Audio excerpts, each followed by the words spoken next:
তৃতীয় শ্রেণীর গণিত বিষয়ের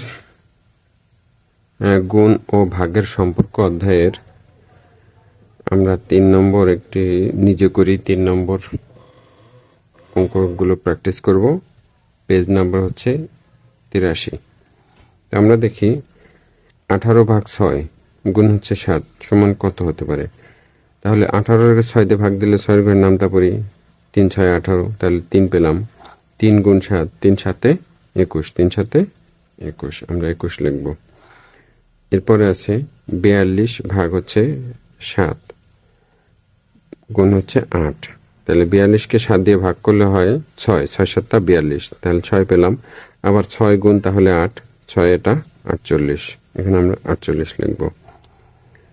আচ্ছা, 15 গুণ হচ্ছে 5, 5 15 হচ্ছে 75, 5 15 হচ্ছে 75। আবার 75-কে 3 দিয়ে যদি ভাগ করি তাহলে 3 25-এ 75, তাহলে হবে 25, 3 25-এ 75, তাহলে হবে 25।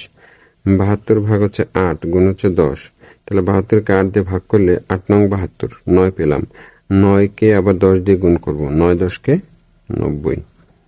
তাহলে আমরা সহজেই এই অঙ্কগুলো সমাধান করতে পারলাম। বন্ধুরা, তোমরা একটু বেশি বেশি প্র্যাকটিস করবে, তাহলেই হয়ে যাবে। 22 জন বন্ধু প্রত্যেকে কত টাকা করে দিলে 22 টাকা দামের 18টি খাতা কিনতে পারবে? তো আমরা বইতে যেভাবে আছে আমরা সেভাবে চেষ্টা করি, তাহলে কিন্তু আমাদের করতে সুবিধা হবে। বইতে যেভাবে আছে 22 টাকা দরে 18টি খাতার দাম, তাহলে কত হয়? তাহলে 22 গুণ 18, 22 গুণ 18-তে কত হয়? 396, 396 টাকা। কিভাবে করলাম আমরা একটু সহজে, এই 18-কে আমরা 20 ধরি,